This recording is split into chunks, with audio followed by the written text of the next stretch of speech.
Imagine que sua noiva acabou perdendo a memória por um motivo desconhecido. Agora imagine que quando ela descobre o motivo de ter perdido a memória é bem bizarro. É isso que nós vamos ver na segunda parte de Calafrios. Se você não viu a parte 1, eu vou deixar o link dela aqui embaixo porque é importante que vocês assistam ela. Não existe nenhuma ligação a parte 1 e a parte 2, mas é interessante que vocês vão conhecer a parte 1 porque tem várias outras histórias do Junji Ito lá. Então se vocês não quiserem sentir um calafrio na espinha, de vocês se inscrever no canal, curtir o vídeo, comentar o que vocês acharam dessas histórias que eu vou contar aqui no canal. Também não se esqueça de compartilhar o vídeo para algum amigo seu que possa gostar da história desse mangá ou desse canal. Mas se vocês já fizeram tudo isso, eu digo para vocês se sentarem porque a história vai começar agora.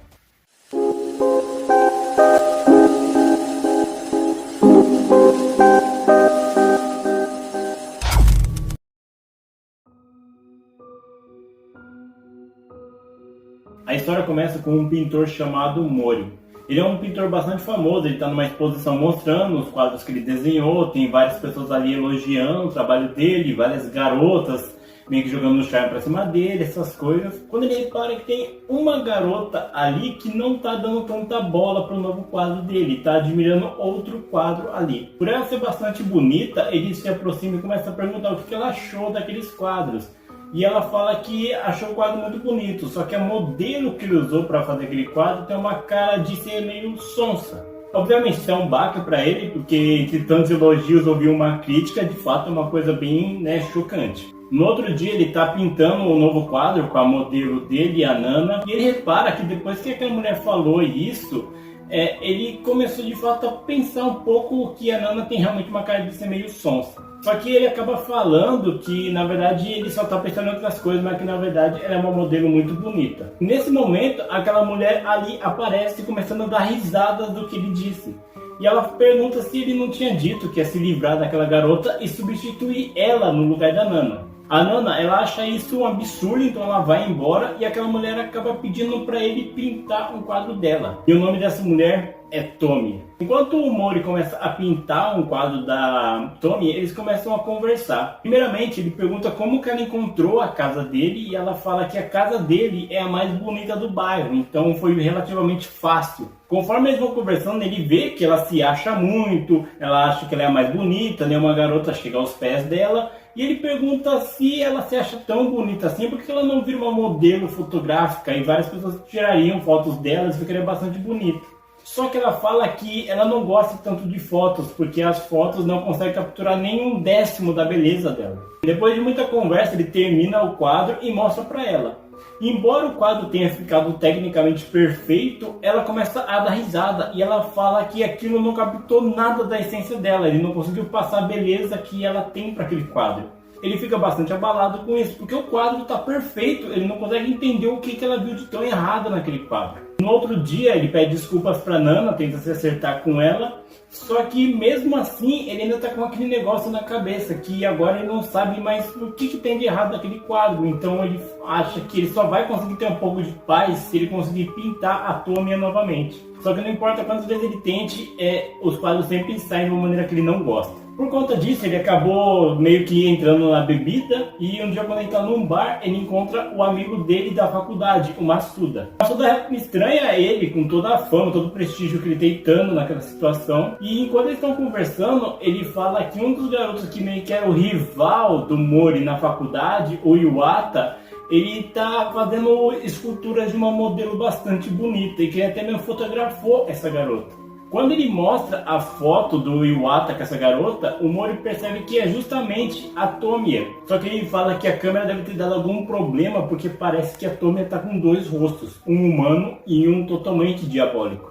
O Mori, pensando sobre isso, ele acredita que foi na verdade uma tramóia do Iwata. Ele contratou a Tomi para ir até lá, jogar a moral dele no lixo, para ele perder a confiança nele mesmo e ele acabar meio que sendo desmoralizado, perder o trabalho dele e o Iwata meio que ir no lugar dele com as esculturas. Ele decide ir então até a casa do Iwata, tirar a satisfação. Só que quando o Iwata abre a porta, ele está de uma maneira totalmente mórbida, como se ele tivesse praticamente um morto-vivo. Ele pergunta se a Tomi está ali dentro, ele fala que sim, só que ele não deixa o Mori entrar, então os dois começam a brigar, até que o Mori pega a cabeça de um dos manequins que ele usa e acaba acertando na cabeça do Iwata, fazendo com que ele caia no chão duro já. Quando ele entra, ele percebe que tem várias esculturas da Tomi totalmente destruídas, e entre elas está a própria Tomi. Ela fala que o Iwata simplesmente surtou do nada e começou a destruir todas as esculturas ali dela.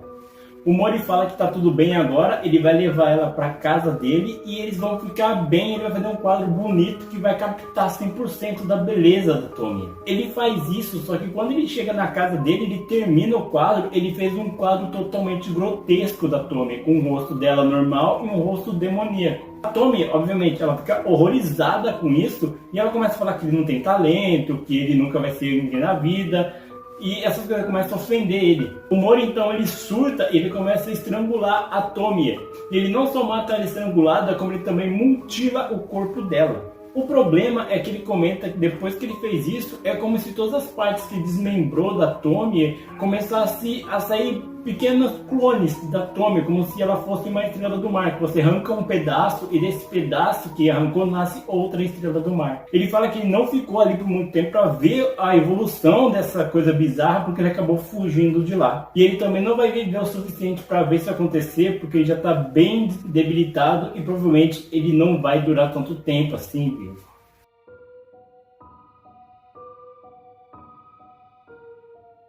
A história começa com uma mulher chamada Mami falando que tem medo de morrer, que o emissário da morte está indo até o quarto dela. No outro dia nós vemos o Dr. Kurada, ele que está cuidando do caso da Mami, e a Mami fala que o morto, o emissário da morte, foi até o quarto dela.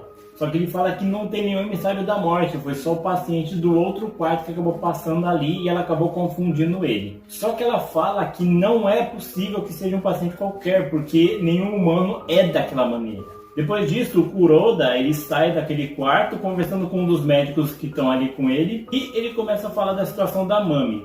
Ele também fala do outro paciente ali no quarto. Só que como esse médico ele acabou de chegar ali no hospital, ele não sabe muito bem o que está acontecendo.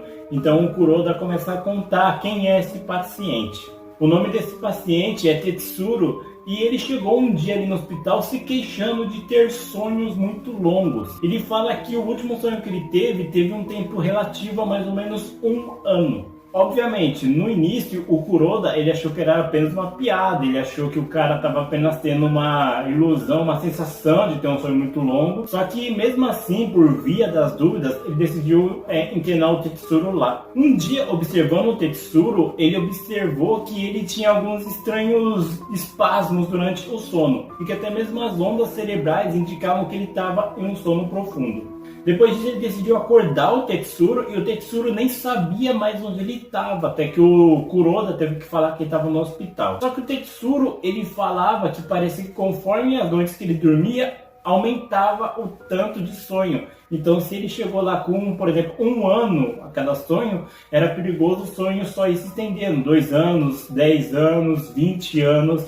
e ele tinha medo de que isso continuasse até uma hora que ele entrasse no sonho eterno. E ele fala que o Kuroda não sabe como é a sensação de você estar nesse tipo de pesadelo. Se fossem sonhos bons, tudo bem, só que eram todos terríveis esses sonhos. Depois de explicar toda essa história para aquele médico novo, ele fala que com o tempo até a aparência física do Tetsuro começou a mudar. E de fato, quando ele abre a porta, o Tetsuro nem parece mais humano, ele parece muito mais uma criatura. Quando ele vê eles, o Tetsuro faz um movimento estranho e o Kuroda comenta que ele faz isso talvez porque ele já perdeu a noção de quando é realidade e quando é sonho. É quando o Tetsuro começa a perguntar onde que tá a Mami, que ele se casou com ela há muito tempo, só que ele não consegue encontrar ela. O Tetsuro então ele consegue fugir da sala dele e ir onde a Mami tá. E obviamente a Mami surta quando vê ele, porque quando ela falava da criatura que ia até o quarto dela, que não parecia ser humano, era justamente o Tetsuro. Só então o Tetsuro ele percebe que na verdade todo esse tempo que ele passou casado com a Mami não foi nada além de um sonho. Ele fala que se o Kuroda não achar uma solução rápida para o problema dele, ele não vai mais poder se responsabilizar pelos atos que ele vai cometer. Depois disso, a aparência do Tetsuro só piorou. O Kuroda decidiu passar uma noite ali no quarto do Tetsuro para ver como ele ia agir.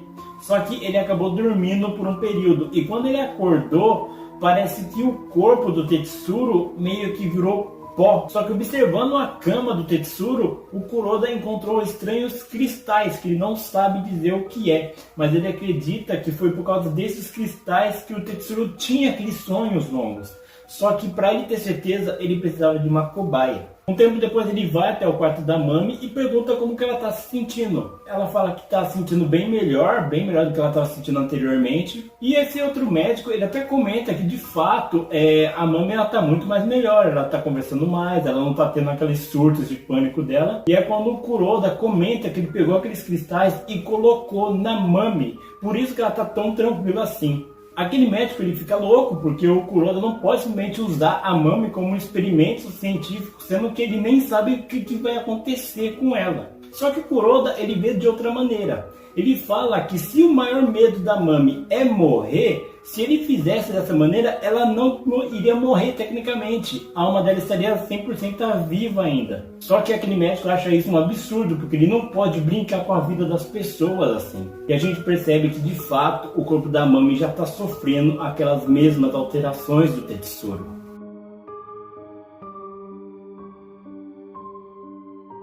A história começa com nós vendo um garoto chamado Shuichi indo até a casa da mãe da namorada dele, a Risa, falando que encontrou ela em um estado totalmente atônito. Ela não se lembra de nada, ela não se lembra nem mesmo do nome dela. A mãe da Risa leva ela no médico e ele fala que ela está naquele estado porque ela deve ter sofrido um trauma muito pesado, e isso fez com que ela acabasse perdendo a memória, mas que com o passar do tempo era capaz que ela fosse acabar recuperando essas memórias. No outro dia, o Shuichi vai até a casa da Risa de novo e ele tenta conversar com ela para ver se ela consegue se lembrar de algumas coisas, só que ela não se lembra de nada ainda. Ele fala que de certa forma isso é uma coisa até boa, porque ele pode reviver os momentos que eles passaram juntos. Ele leva ela para sair, para dar uma volta, para conhecer os lugares ali, que originalmente eles iam juntos, só que ela não se lembra de nada disso. Naquela noite ela não sabe explicar o porquê, mas a ansiedade dela tá à flor da pele, ela não consegue entender o porquê disso. É quando de repente uma espécie de centopeia gigante aparece no quarto dela e começa a ir na direção dela. Ela faz todo um escândalo com isso, e quando os pais chegam não tem nada, ela não tem nenhuma centopeia no quarto dela. No outro dia o Shuichi decide ir na casa dela e levar ela para apresentar o pai dele.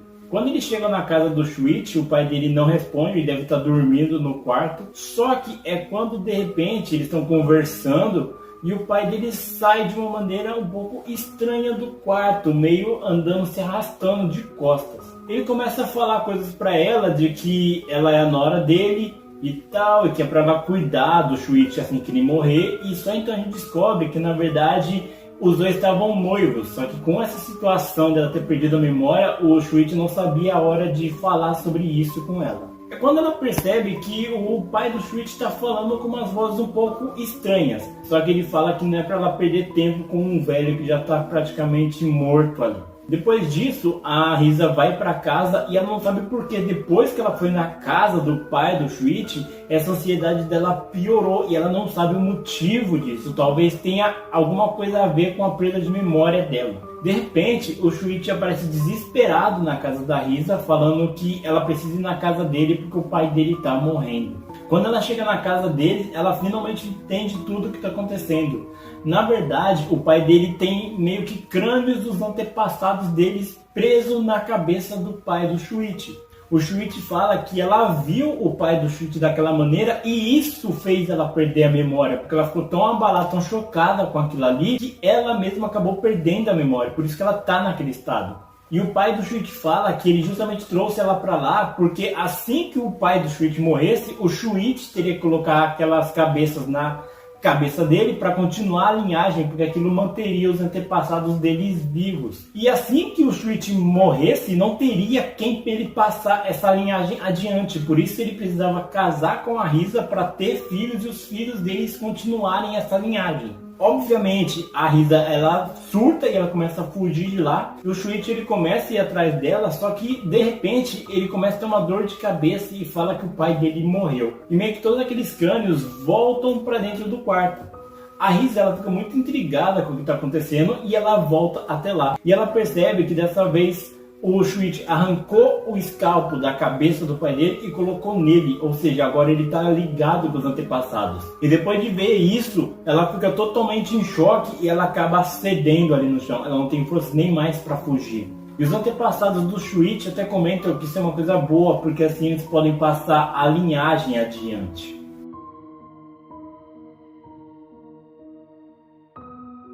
A história começa com a Ayu. A Ayu, ela comenta que ela mora com o pai dela e o irmão mais velho chamado Goro. E o pai dela tem uma pequena churrascaria. Só que como ele cuidava de tudo ali sozinho, ele não tinha condições de cuidar da casa. E o problema mais grave é que a ventilação de lá era muito ruim, então por conta de toda a gordura, da fumaça da carne, a casa dela ficava extremamente oleosa, ao ponto de que nem adiantava você lavar as roupas praticamente, porque elas ficavam com óleo instantaneamente. Ela fala que um dia ela acabou pegando o irmão dela, meio que bebendo os óleos que o pai dela tinha ali para fritar a carne, para cuidar da churrascaria. E por conta disso, o irmão dela começava sempre a maltratar ela, bater nela, puxar os cabelos, ele meio que maltratava ela demais. O problema é que de repente começou a aparecer muitas espinhas na cara dele, por quando ele está entrando na puberdade também e por quando ele está bebendo óleo. Digamos que não é uma coisa muito saudável nem normal de se fazer. O problema é que ele começou a sofrer bullying na escola por conta disso. E um dia ela presenciou esse bullying. Ele viu que a Ayu estava assistindo ele ser hostilizado e até apanhar daqueles garotos. O problema é que ele acreditou que ela vendo aquilo, ela achou graça. Então quando ele chegou em casa, ele começa a espancar ela. E ele só para quando o pai da Ayu tenta intervir, só que ele acaba atacando dessa vez o pai dela. Os dois começam a brigar e ele fala que ele está passando por aquilo por culpa do pai dela. Um tempo depois, o irmão dela começou a ficar com a cara mais oleosa, que fez aparecer mais espinhas no rosto dele, ao ponto de que ele nem saía mais de casa. Ele ficava só dentro da casa bebendo óleo. E um dia, numa discussão com ela, ele acabou espremendo uma das espinhas, fazendo que voasse todo aquele líquido nela. E percebendo que ela sentiu nojo com aquilo, ele acaba prendendo ela no chão e espremendo todas as espinhas de uma vez na cara dela.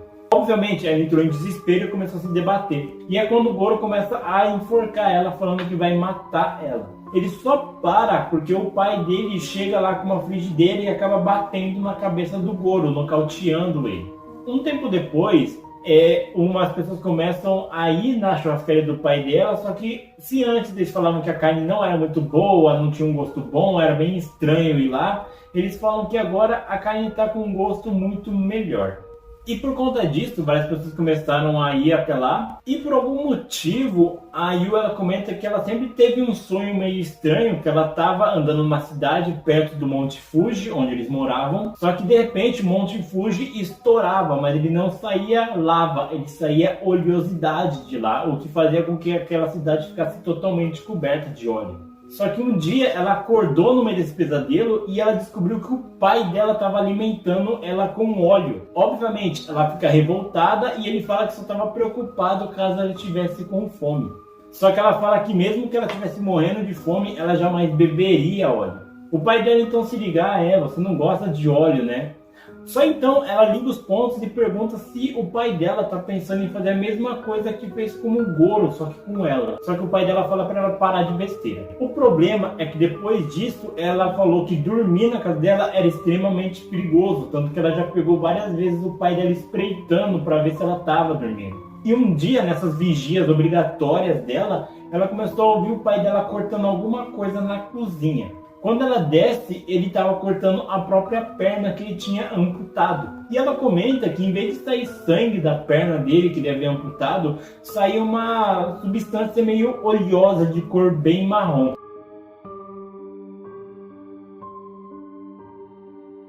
A história começa com a nossa protagonista, a Amy. A Amy, ela está indo numa agência de modelos fotográficas e ela pela primeira vez decidiu trabalhar no ramo. Ela comenta que desde criança ela teve uma fobia um pouco estranha, que era se você fosse tirar uma fotografia dela, teria que ser de corpo inteiro. Depois de ter conversado com a agente dela, ela sai ali da sala de reunião e quando eles estão saindo da sala de reunião, ele apresenta justamente a Fushi, que é meio que a chefe dela. Ela acha a Fushi bastante bizarra por causa dos dentes de monstro que ela tem, mas tudo bem. Acontece que depois de um tempo, mesmo ela sendo fotografada de corpo inteiro, eles acabavam cortando a imagem. E isso provocou um desespero terrível nela.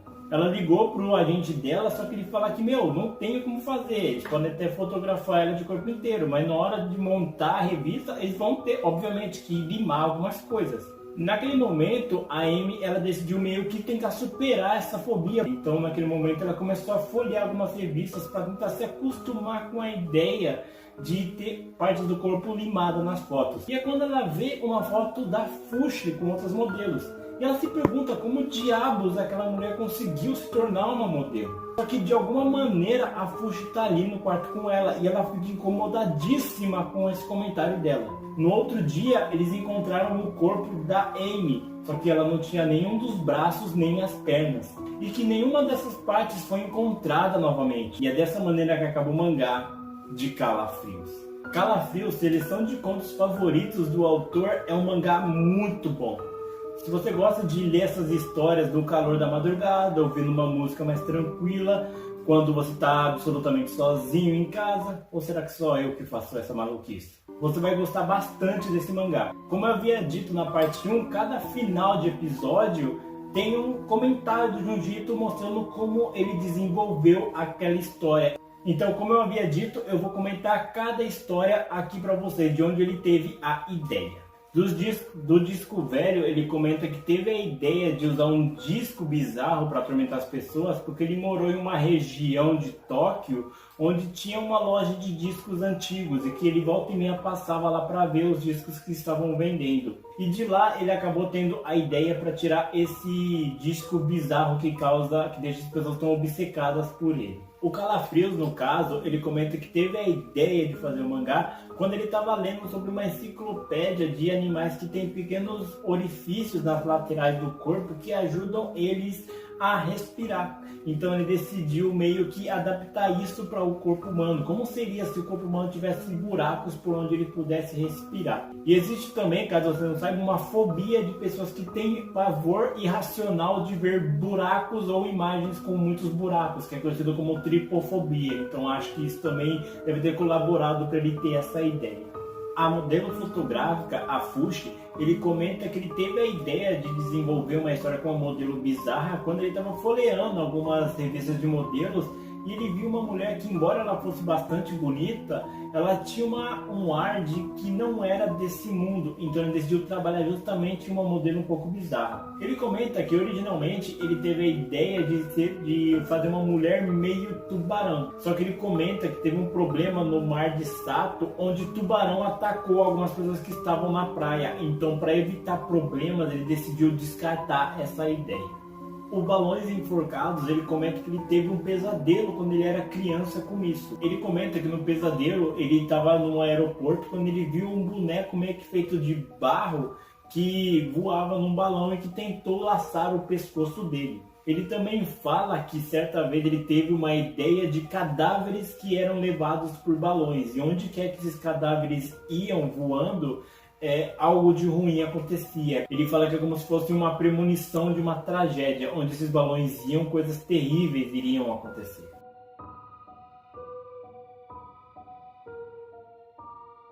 A Mansão de Marionetes, ele comenta que teve essa história porque, como vocês sabem, a vida de um mangaka é bastante solitária, então muitas vezes eles ficam naquele quarto apenas desenhando. E ele comenta que certa vez ele teve uma ideia que se tivesse alguém controlando ele do andar de cima, ele conseguiria desenhar melhor as páginas quando estivessem muito no alto, porque caso vocês não saibam, na mesa que o mangaka desenha, ela tem uma certa inclinação para o mangaka apoiar os papéis e conseguir fazer os desenhos. Então ele acreditava que quando ele tinha que fazer uma página muito alta e ele não alcançava, ele tinha que muitas vezes se apoiar na mesa para desenhar, se tivesse alguém controlando ele do teto da parte de cima da casa, como se ele fosse uma marionete, ficaria mais fácil.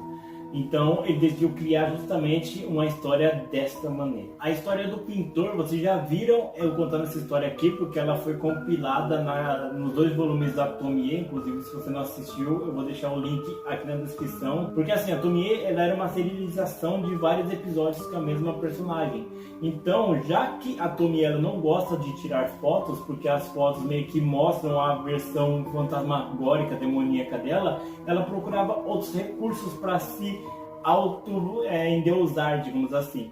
Então ela ia em pintores, escultores e sempre terminava em tragédia, como vocês podem ver nas histórias. O Longo Sonho, ele comenta que teve a ideia de desenvolver essa história quando ele viu a irmã dele conversando sobre o tempo do sonho, que, por exemplo, um sonho ele poderia ser muito longo, mas na vida real você dormiu por alguns minutos. Ou às vezes você teve um sonho muito curto, só que você dormiu por um longo período de tempo. Então ele achou interessante brincar com essa dinâmica. E se a história se invertesse?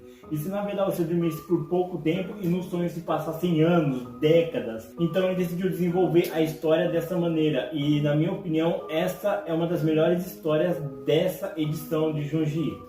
A história dos antepassados, ele comenta que ele teve a ideia de desenvolver essa história porque ele estava imaginando um ser que tivesse várias cabeças enfileiradas uma em cima da outra. E ele fala que quando você imagina uma coisa bizarra dessa, fica até de certa forma fácil você desenvolver a história, porque o visual medonho você já tem. E ele não comenta, mas eu acredito que ele também pegou muito da parte da centopeia, até porque a gente vê na história na Risa tendo essa visão com uma centopeia, então acredito que ele também viu a ideia da centopeia. Por isso, quando você vê a cabeça das criaturas, parece muito uma centopeia gigantesca, igual a Risa mesmo fala. A história Glisterídeo é uma história até interessante como ele desenvolveu a história para esse conto. Ele comenta que ele viveu um tempo no local que ele estudava próteses dentárias, porque para quem não sabe, antes de ser mangaka, o Junji trabalhava com próteses dentárias. Ele comenta que ele teve que ficar dormindo um tempo num templo budista ali, onde ele fazia meditação e essas coisas, e ele ajudava assim a manter aquele local organizado. O problema é que na hora de dormir, ele fala que as camas, aqueles futuns que eles usam para dormir, aquilo ali parecia não pegar sol ou ser lavado por muito tempo, então era bem sujo, tinha um pouco de, oleosidade do corpo quando a pessoa dorme e acorda. Então ele fala que era muito desconfortável dormir naquele local. Então ele decidiu pegar esse momento bem difícil da vida dele e transformar nessa história Glisterídeo, que é uma das histórias mais nojentas dessa edição aqui. Só de falar já dá até um arrepio de tão nojenta que é essa história. Muitas das histórias que eu contei aqui, elas já tiveram uma adaptação em anime, como eu comentei, que é a Mansão de Marionetes. Os Antepassados também teve uma adaptação em anime, naquele anime Junji Ito Collection. Então eu aconselho que vocês vão assistir esse anime. E também agora no Junji Ito Mania, que vai ter a adaptação, eu até contei isso na parte 1, dos Balões Enforcados, que é o que eu tô mais ansioso para assistir, que eu quero ver como que eles vão desenvolver essa história também do Junji Ito. Se vocês gostaram desse vídeo, eu peço para você deixar seu like, se inscrever no canal. Também conte qual foi a história que vocês mais gostaram dessa edição do Junji Ito, qual é a história que vocês gostariam que eu trouxesse aqui também para o canal. Também não se esqueça de compartilhar esse vídeo para algum amigo seu que não conheça Junji Ito e que traga essa pessoa para esse lado do terror do mestre Ito. Mas então é isso, pessoal, agradeço bastante a audiência de vocês e até mais.